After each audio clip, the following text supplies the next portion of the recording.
Few people can say they witnessed absolute chaos unfold in a courtroom, especially in a courtroom known for strict rules, sharp authority, and unwavering discipline. Most individuals who step through those double wooden doors understand the unspoken truth: never disrespect the judge. But on one memorable day, something happened that shocked the bailiffs, silenced the audience, and became a story retold for years. A woman, whose entitled attitude earned her the nickname Karen, decided to challenge one of the toughest, sharpest judicial minds in the country. She didn't just interrupt, she didn't just talk back.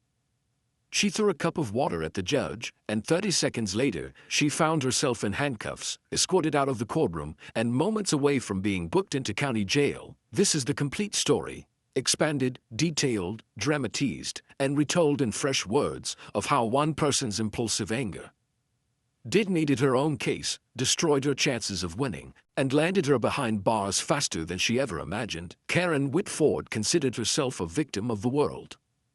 No matter what happened, no matter what the situation was, she always believed everyone else was at fault.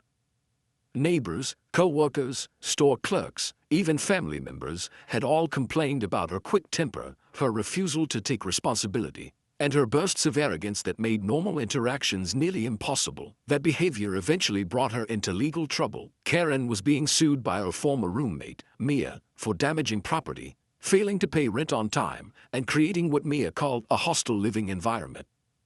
According to Mia, the stress had gotten so severe that she moved out early, paying additional fees just to escape. Karen, of course, denied everything, claiming she was the wrong party. When the case was accepted for arbitration on a televised courtroom show known for disciplining misbehavior, Karen believed she would be able to manipulate the outcome. She assumed that the judge would see things her way. She even bragged to friends the night before, "I'll make that judge listen to me. If she doesn't, I'll force her to." Those words would come back to haunt her. Mia, unlike Karen, was soft-spoken and patient. She didn't want drama, she only wanted her money back in compensation for the furniture Karen destroyed. She described Karen as unpredictable, explosive, and combative, a person who would argue over the smallest inconvenience. In her complaint, Mia wrote, "I lived in fear the last 2 months. I never knew if she would wake up screaming or slam dishes in the sink. I couldn't stay there anymore." She had photos of the broken items, messages saved, voice recordings capturing shouting. She was prepared, organized, and steady. When the two entered the courtroom, the energy shifted immediately. The audience sensed the tension thick enough to slice through.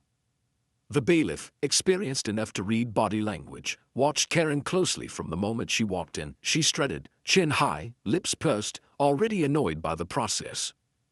Meanwhile, Mia stood quietly, clutching her folder of evidence. Then the door behind the bench opened. The judge, known nationwide for her directness and zero tolerance for nonsense, took one look at the defendant and immediately sensed trouble. Experienced judges can read defendants like open books, and Karen's book was practically shouting. Hands on hips, eyes darting with irritation, a sarcastic smirk forming. Within seconds, the judge made a mental note, "This one will test me," but she had handled worse.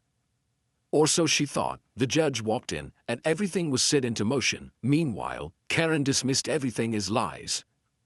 As the proceedings started, the judge asked for the usual basics: names, the nature of the complaint, signatures on the arbitration agreement. Mia answered politely. Karen answered with sighs, eye rolls, and an already hostile tone. When the judge asked her to politely state her version of events, Karen responded, "Can we just skip to the part where I prove she's lying?"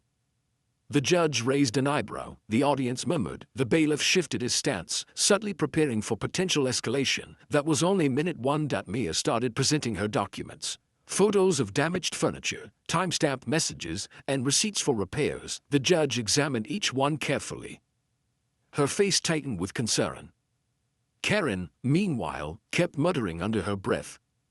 Insults, sarcasm, comments directed at Mia, comments directed at the court. The judge warned her gently at first, "Ma'am, you will remain silent until it is your turn to speak." Karen rolled her eyes again. Strike one. When it was finally Karen's turn to explain, she didn't offer explanations. Instead, she launched into a tirade. accusing Mia of emotional manipulation, claiming the evidence was fabricated, dismissing the judge's questions, speaking louder than necessary, interrupting repeatedly. The judge tried to stop her. More than once.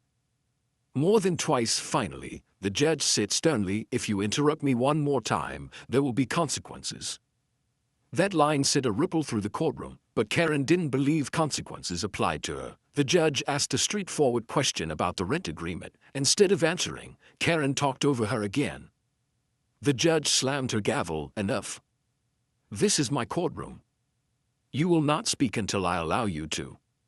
Karen laughed in response. The audience gasped. This was the moment everyone felt the shift.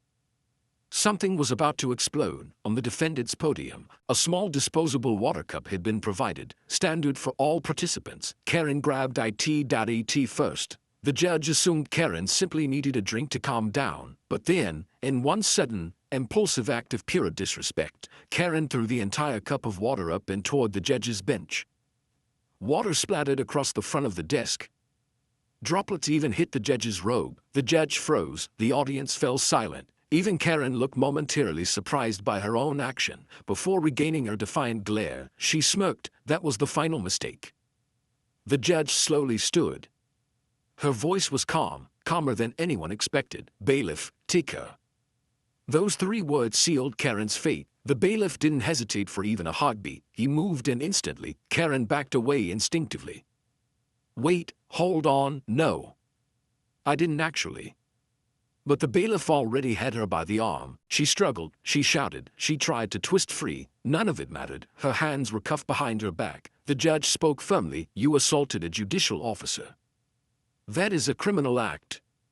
Karen's jaw dropped open, finally struck by the reality she thought she was above. The bailiff escorted her toward the exit, her protests echoing through the room. "I want to speak. This is unfair. She provoked me. Get your hands off." The judge slammed her gavel again. "Remove her." Karen was taken out. Only then did the audience exhale.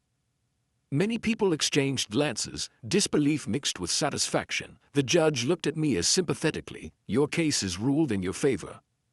But as for the defendant, she will now be facing additional charges outside of this court's jurisdiction." She instructed the clerk to record the assault and forward it to local law enforcement. 30 seconds. That's all it took for Karen to go from defendant to prisoner. Downstairs at the county holding facility, Karen's attitude worsened. She demanded to speak to supervisors. She yelled that she was being mistreated. She insisted the judge had overreacted. None of it worked. She was fingerprinted, photographed, processed like any other person who had assaulted a judge. When she finally sat in the holding cell, she realized, perhaps for the first time in her life, that her sense of entitlement had finally collided with real consequences. Mia, meanwhile, left the courtroom relieved, almost shaking with the intensity of everything that happened. She never imagined her simple lawsuit would escalate into a criminal incident. The producers thanked her for staying composed. Staff members reassured her that she had done nothing wrong. That was obvious. Karen had been the architect of her own downfall. Later, when asked about the incident by journalists, the judge simply stated, "I have seen all kinds of behavior in my courtroom. But when someone crosses the line of physical disrespect, there must be consequences.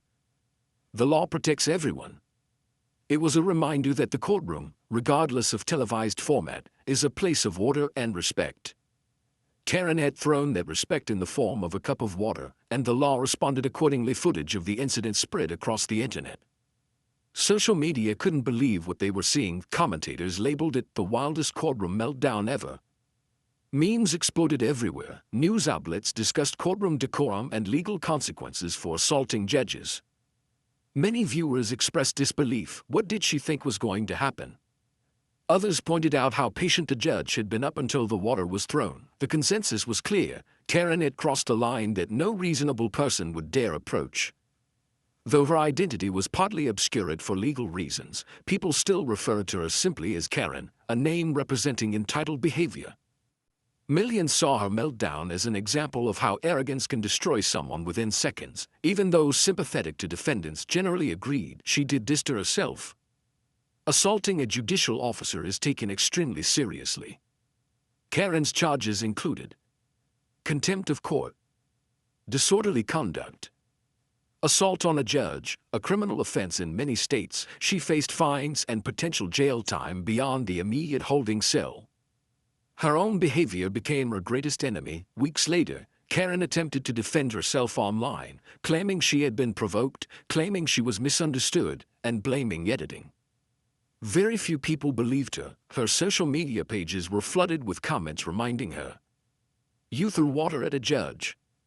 Nobody forced your hand." Her attempts to rewrite the story failed miserably. Whether Karen truly learned anything from the experience is debatable.